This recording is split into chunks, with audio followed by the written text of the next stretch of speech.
bah, merci à tous d'être présents. Je suis heureux d'accueillir le DAC aussi, je vois. Bonjour Camille et Asma. Pour cette première visioconférence, n'hésitez pas à intervenir encore une fois, même si on n'est pas nombreux. Je sais, enfin, j'ai aussi beaucoup de médecins qui m'ont dit qu'ils attendraient la capsule vidéo ou d'autres qui se connecteraient jeudi. Donc, si vous apportez des informations, ils les auront quand même, hein. Donc, n'hésitez pas à intervenir. Vous êtes plus spécialiste que moi sur certains sujets, notamment santéliens. Donc, n'hésitez pas à me compléter. Oui, Ça donc, marche. l'idée aujourd'hui, c'est de pouvoir vous parler de notre dispositif lié au certificat de décès. Donc, on fait face à un souci que beaucoup ont rencontré, hein. C'est pas nouveau, c'est le fait qu'aujourd'hui, quand il y a un décès qui est constaté, généralement par les services de police, qu'ils soient les polices municipales ou les polices nationales, les commissariats de police nationale, mais il y a aussi d'autres décès, parfois par les familles ou autres, et qu'il n'y a pas de médecin traitant, il est parfois difficile de trouver un médecin qui peut se déplacer euh, pour effectuer le certificat de décès. Pourquoi? Parce que manque de professionnels de santé, parfois tout simplement manque d'informations. Pour les contacter, c'est pas toujours simple. Alors, il y a une chose qui a été développée, c'est la possibilité pour les infirmiers maintenant aussi de pouvoir se rendre sur place. Alors, selon certains critères que je ne vais pas détailler ici, les infirmiers formés on les connaissent, et puis voilà, c'est pas l'objet ici. Et donc, on a aussi certains infirmiers formés, moins de 48 heures, où par exemple, quand c'est pas un décès suspects, ils peuvent intervenir. Et nous, on nous a rajouté le fait qu'il nous faut l'accord du SAMU pour pouvoir les envoyer. Euh, donc l'idée, face à ça, on a aussi constaté qu'il y avait malheureusement certains décès où on avait des corps parfois pendant 5, 7, 10 jours, hein, plus que nous on a connu. Après, on sait que malheureusement il y a encore eu plus, mais que nous on est connu ces 10 jours où la personne est restée sans solution. Et donc il y a un problème aussi en termes de dignité vis-à-vis de la victime, vis-à-vis de la famille. Et puis, il y a un problème aussi en termes de sollicitation des professionnels de santé. Donc, on s'est posé la question au niveau de la CPTS, qu'est-ce qu'on pouvait mettre en place? C'est pour ça qu'on est arrivé à un protocole que je vais vous présenter. Donc, je vais vous le partager à l'écran. Et on va le détailler en différentes parties. Je serai volontairement parfois un petit peu... voilà, je vais survoler un petit peu parce que je pense que ça parle de lui-même. Mais si vous avez des questions, il ne faudra pas hésiter après à me les poser, à nous les poser, hein. Il y a également Janelle qui est connectée avec moi et qui a énormément travaillé sur ce sujet. Donc, je vous partage notre arbre décisionnel. Pareil, tous les documents ou autres, je pourrais vous les envoyer, il n'y a pas de souci. Alors, attendez, je vais zoomer un petit peu sur notre arbre. Donc, on a la découverte du décès. La première question à se poser, c'est est-ce qu'il y a un médecin traitant? Donc là, on accompagne aussi les services de police sur la recherche du médecin traitant. Donc, chercher une carte vitale, se rendre dans la pharmacie la plus proche, demander qui est le médecin traitant. Quand ils ne le savent pas, ou chercher une prescription. Enfin, voilà, il y a tout ça. S'il y a un médecin traitant, bah, le contacter. Est-ce qu'il est disponible? Il intervient. On remonte. S'il n'y a pas de médecin traitant, ou dans le cas le médecin traitant ne serait pas disponible parce qu'il est en congé non remplacé, parce qu'il est malade, parce qu'il est indisponible pour X ou Y raison, eh bien, c'est là où nous, on intervient et c'est là où on a essayé de simplifier les choses. On a créé ce qu'on appelle une astreinte au niveau de la CPTS, donc les services de police, ou vous, en tant que professionnel de santé, si vous pouvez, je pense aussi, ça c'est déjà arrivé, aux infirmiers qui seraient en tournée auprès de leurs patients et qui découvriraient un décès et qui ne seraient pas en capacité de pouvoir établir le certificat de décès ou autre et qui ont besoin d'un appui, peuvent tout à fait appeler notre astreinte, donc qui sera ouverte et on vous communiquera l'ensemble des informations de 8 heures à 20 heures du lundi au samedi. Et les horaires pour le dimanche sont en cours voilà, de calibrage. Et on aura un numéro unique qu'on va pareil pouvoir vous communiquer. Sur cette astreinte, il y aura une personne, donc ça peut être Jeannette, ça peut être moi, ça peut être une autre, ça peut être Morgane aussi, voilà, pour les charger de mission de la CPTS ou autre, qui va décrocher. Si jamais cette personne ne peut pas décrocher, l'appel tombe automatiquement sur une deuxième ligne qu'on a prévue aussi. Et dans le pire des cas, si personne ne peut décrocher, vous pouvez laisser un message et nous, on reçoit la transcription de ce message en direct si jamais on est en réunion et on peut le traiter assez rapidement. Bon, ça, en tout cas, c'est pour notre appel au niveau de notre astreinte. Et nous, derrière, euh, ce qu'on établit, c'est qu'on prend un certain nombre d'informations. Donc, est-ce qu'on a une idée approximative de quand le décès est intervenu ou pas? Le lieu, évidemment. Est-ce qu'il y avait un médecin traitant? Est-ce qu'il a été contacté ou pas? Enfin, voilà, tout un tas d'informations qu'on posera à ce moment-là. Nous, on appelle le SAMU, parce qu'on se doit de prévenir le SAMU, qui est content de ce dispositif parce qu'eux-mêmes n'ont plus la possibilité d'intervenir en cas de demande, mais dans le cas pourrait intervenir, nous le dirait et ça s'arrêterait là. Mais ça serait quand même extrêmement rare et voilà, en tout cas, eux sont au courant en termes de suivi, parce qu'ils font le suivi de ces certificats d'essai.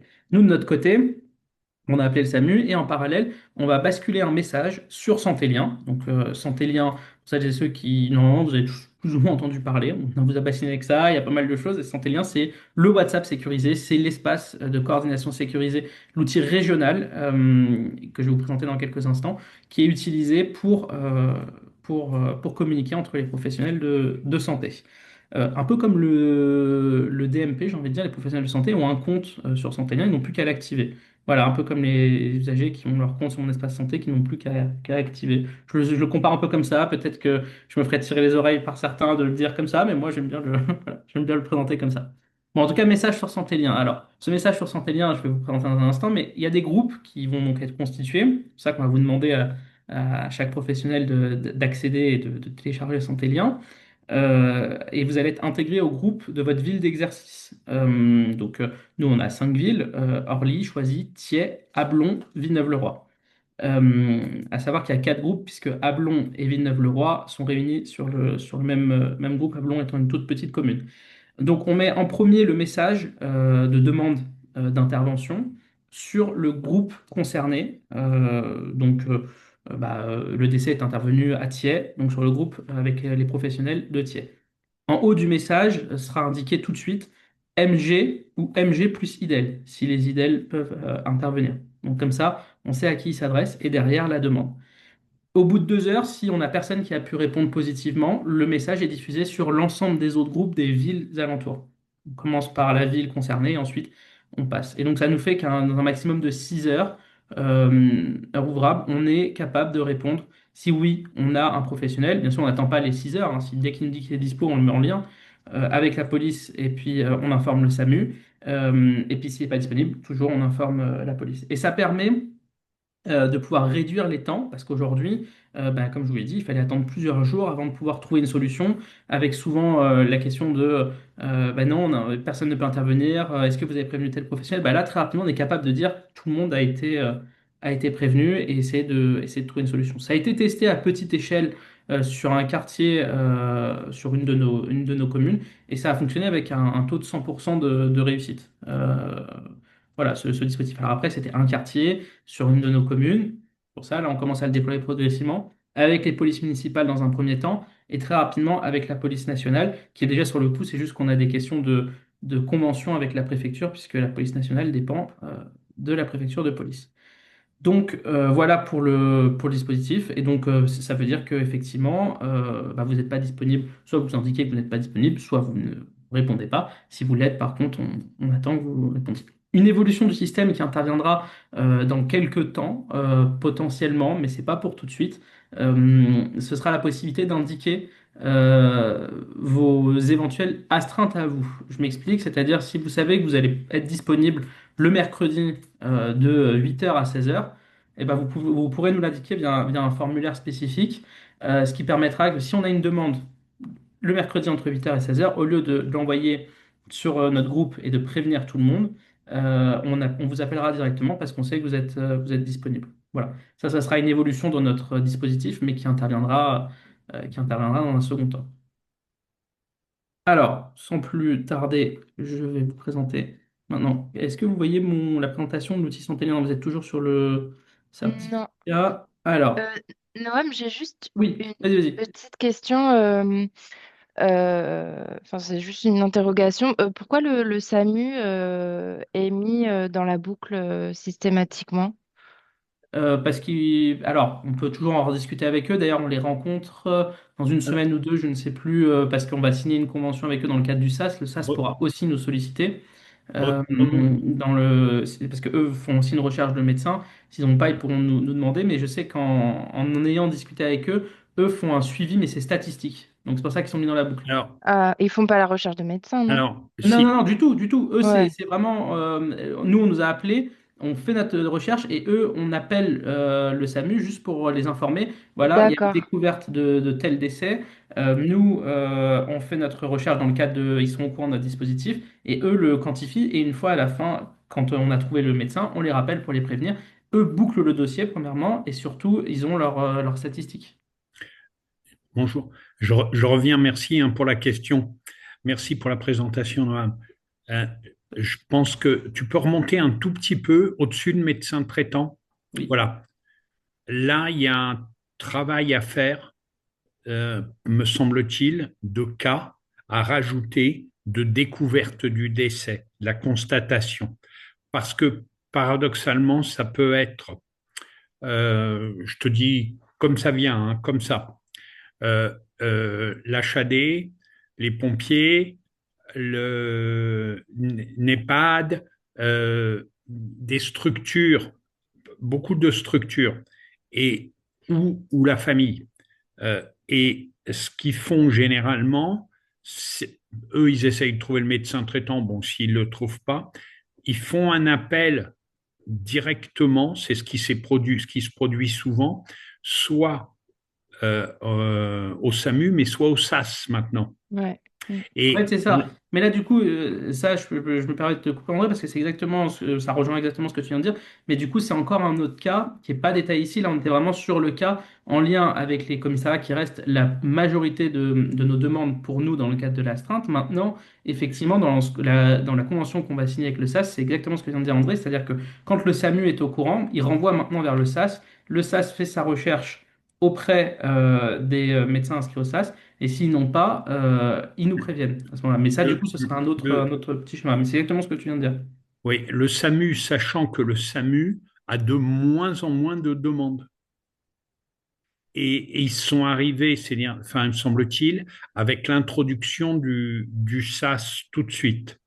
Et là, je pense que c'est important de les mettre parce que tu dis, tu vois, en appel à l'astreinte et tout, passage au SAS, tu remontes, tu revois l'information. C'est-à-dire que le SAS peut avoir la double compétence. Il est à la fois, il reçoit enfin, il émet la demande, mais il peut aussi la recevoir dans certains cas. C'est ce que Oui. tu as mis en deux. Alors, en fait, c'est juste parce que c'est deux cas différents, André. Oui, Là, oui. ce dont tu parles, toi, c'est une réception de demande. Donc, réception de demande, on rentre sur un autre schéma qu'on établit avec eux. Là, ce dont nous, on parle quand on appelle le SAMU, c'est pas pour leur envoyer la demande, c'est simplement parce que eux nous ont demandé un suivi statistique. Donc, eux, ils le mettent en statistique. Donc, c'est vraiment autre chose. D'accord. Alors, mais le bien pour suivi statistique. Ok, ben, je l'ajouterai. Alors, par contre, on reparlera peut-être de ce suivi statistique euh, quand on va utiliser les certificats, le type de certificat, et normalement, les suivis statistiques vont être presque immédiats, je ne sais pas, hein, Quand euh, ça va être en ligne? en ligne. En ligne. Ah oui, Mm. Ouais. ça va être en ligne. Bon, ça, c'est. Alors, et je reviens en vrac comme ça. Je me permets de poser tu me dis, tu peux, Oh, vas-y, vas-y. tu peux déposer euh, tout de suite dans un désordre total euh, les permanences. Tu viens de dire les permanences des médecins. En fin de compte, c'est la question qu'on s'était posée sur un autre sujet et autres. La permanence des médecins avec Santé Lien, puisqu'il y a le message sur Santé Lien, elle peut être déterminée. Et la seule question que je n'ai pas, c'est est-ce que je laisse ouvert mon Santé Lien pour ce sujet, certificat de décès de telle heure à telle heure, ou est-ce que je le programme moi sur ma réception, par exemple, tel jour, tel lieu et autres. Ça, c'est une question de Mm. programmation du cycle, du cercle centélien. C'est-à-dire, il faudrait que je regarde. Je sais même pas si c'est possible Si, de si, programmer si, sans tes liens. Si. c'est Bah, tu peux justement, agir sur les notifications. tu peux agir sur les notifications. et tu peux mettre que t'es pas là. C'est une question que j'ai posée. Attends. Ah, que tu n'es pas là, ok. Tu peux indiquer ça, Mm. effectivement. Mais du coup, ça, on passera sur la programmation de Santé Lien. Si tu veux bien, André, si ça ne dérange pas, l'idée là, c'était que la visio, elle soit vraiment sur la présentation du dispositif et rapidement de l'outil. Et après, Oui. sur la programmation, on va dédier des temps des sessions par rapport à ça. Voilà. Et d'autant que l'idée d'indiquer effectivement la présence, la disponibilité qui permettrait de solliciter directement le médecin plus rapidement, éventuellement ou autre, ça, c'est encore en discussion. Mais Voilà. effectivement, tu Oui. peux indiquer d'ailleurs, en fait, regarde, si tu veux bien, André, je vais juste présenter l'outil, parce que là, du coup, tu m'as un peu Oui, devancé. Et quand je vais présenter l'outil, tu vas tomber dessus, André, tu vois. oui, oui, Il est voilà, dans une des merci. fiches que m'a envoyé Emmanuel. Euh, Vas-y, vas-y. donc, je présente très rapidement l'outil et le DAC, puisque donc c'est Emmanuel qui m'a envoyé ces choses-là, le ferait beaucoup mieux que moi. Mais donc, Santélien rapidement, c'est une solution donc, qui est proposée par Cézanne et l'Agence régionale de santé Île-de-France. Son objectif, faciliter la prise en charge coordonnée des patients en fluidifiant le partage d'informations entre professionnels de santé ou du secteur médico-social. Ok, je passe assez rapidement, c'est juste pour vous dire qu'il y a une solution par région et qu'il y a plusieurs régions qui ont déjà adopté Santélien. Voilà, et donc nous, c'est la nôtre en Île-de-France. L'idée, c'était de vous présenter le chat sécurisé. Donc, quand on arrive sur Santélien, on a une version web ou une version mobile, et c'est ça qui est important, donc vous pouvez la voir. C'est comme un WhatsApp. Et puis, bah, vous cherchez le nom, prénom du professionnel, et je vous conseille de mettre le code postal, parce que ça peut aider. Selon certains noms de famille, on peut tomber sur plein de professionnels, ou s'ils ont déménagé ou autre, au moins là, on est quasiment sûr. Et après, on peut créer une conversation donc avec un ou plusieurs professionnels en mettant un sujet et puis ça fonctionne comme une conversation classique. Nos conversations, nos groupes certificats de décès choisis, TIA, etc. existent déjà. On n'aura plus qu'à vous ajouter dedans une fois que vous aurez créé votre compte Santélien. On va voir après la procédure de création. Donc l'utilisation est assez simple, hein. Démarrer une nouvelle conversation, c'est le petit plus en bas, que ce soit sur la version mobile ou sur la version ordinateur. Voilà. Et à chaque fois, on ajoute directement, en recherchant le nom du professionnel de santé, on met le petit plus pour l'ajouter dans la conversation. Là, ici, dans l'exemple, c'est le compte Cézanne Formation qui est ajouté. On met un objet et on rédige le premier message et on l'envoie. On peut ajouter des pièces jointes. Et ça peut être pratique. Au-delà même on fait un peu la promotion de Santé Lien ici, au-delà même de nos certificats de décès. Dans le cadre de vos échanges, j'ai vu des professionnels de santé maintenant échanger avec un infirmier, par exemple, qui est parti à domicile. Il peut échanger directement via Santé Lien. C'est beaucoup plus sécurisé que chose qu'on fait tous, hein, on blâme pas, hein, mais prendre WhatsApp et ouvrir, prendre une photo et se l'envoyer. Mais il faut éviter. Voilà, et puis il y a toute la partie de dossier de coordination qu'on aura l'occasion de représenter. Moi, ce que je voulais vous présenter maintenant, c'est la fiche réflexe. Est-ce que vous la voyez? Vous voyez la fiche réflexe pas? Non? Euh, alors, hop, partager. C'est bon, ok. Alors la fiche réflexe, surtout pour créer son compte, parce que c'est ça qui va nous intéresser. Donc elle est bien faite. Je pense, Asma, peut-être que vous avez la réponse. Je pourrais l'envoyer aux participants. La fiche réflexe, elle n'est pas interne. Euh, Non, elle n'est pas interne, elle est déjà sur le site web Eh Cézanne. ben, parfait, elle est déjà sur le Cézanne. site web. Bon, de toute manière, c'est pas compliqué, mais donc sur Internet, donc là on est bien sur la version web, vous allez créer votre compte. Vous êtes professionnel de santé, donc vous vous connectez via ICPS ou la carte CPS. Si vous avez un lecteur de carte CPS branché, ça fonctionne comme d'habitude, ou ProSanté Connect pour ceux qui ont la ICPS. Si vous n'avez pas de carte CPS ou ICPS, ce qui peut être mon cas aussi, bah, ça fonctionne aussi. On a juste à appuyer sur Je n'ai pas de carte CPS et remplir le petit formulaire. Et donc après, on arrive sur compléter les informations qui sont déjà donc pré-remplies quand on a la carte CPS, qui sont à remplir quand on n'en a pas. Évidemment, quand on n'en a pas, il faut avoir un justificatif, appartenir à une structure ou avoir une autorisation de la part de la structure. Enfin voilà, c'est des cas particuliers. On clique sur valider et le mail automatique sera envoyé dès que le compte sera, enfin pour confirmer la demande de création de compte et sous 48 heures, vous recevrez l'identifiant.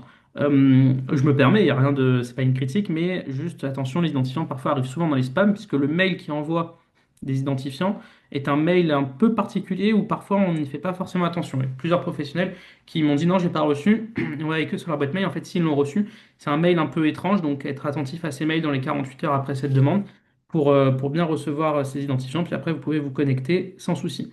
C'est quasiment la même chose sur la version mobile. Vous téléchargez l'application et puis après, une fois que vous l'ouvrez, vous créez votre compte même processus. Mais sauf que c'est uniquement avec Pro Santé Connect pour le coup. Ce ne sera pas avec la CPS, ce sera avec la ICPS. Vous créez votre compte, vous envoyez le formulaire et c'est terminé. Une fois que le compte sera validé, pour accéder, quand vous ouvrez l'application, il faudra simplement créer un code à PIN à 4 chiffres. Et si vous avez un téléphone qui fonctionne avec la reconnaissance faciale ou avec la reconnaissance digitale, vous pourrez vous connecter grâce à ces modes de connexion. Voilà, reconnaissance biométrique. Ah voilà, c'est marqué. Je vais rectifier la reconnaissance biométrique. Il y a toujours un support technique qui est là pour vous aider. Ce numéro et cette fiche, elle est déjà sur le site et on vous la renverra si besoin. Elle est pas mal faite. Et le but, c'est de créer votre santé lien. Une fois que vous l'avez créé, vous nous adressez un message, donc soit à Jeanne El Fadi, soit à Noam Sedbon, soit à CPTS Octave directement. Le plus simple étant CPTS Octave, puisque c'est un compte générique qu'on gère à plusieurs, sur lequel vous allez nous indiquer que vous êtes sur Santé Lien, et nous, on vous intègre directement dans le groupe concerné. On est également à votre disposition pour vous accompagner si vous avez des difficultés. Il y a le support Santé Lien, et je crois que voilà, s'il y a des difficultés plus importantes, c'est mieux de revenir vers nous. Et si nous, si jamais on n'a pas la réponse, on peut tout à fait le faire remonter auprès de Madame Montero au niveau de Cézanne ou d'Emmanuel Seclep au niveau du DAC qui sont très réactifs Et, et- et qui nous répondront. Bon courage, ouais, merci à tous à toutes. et à très bientôt. Merci.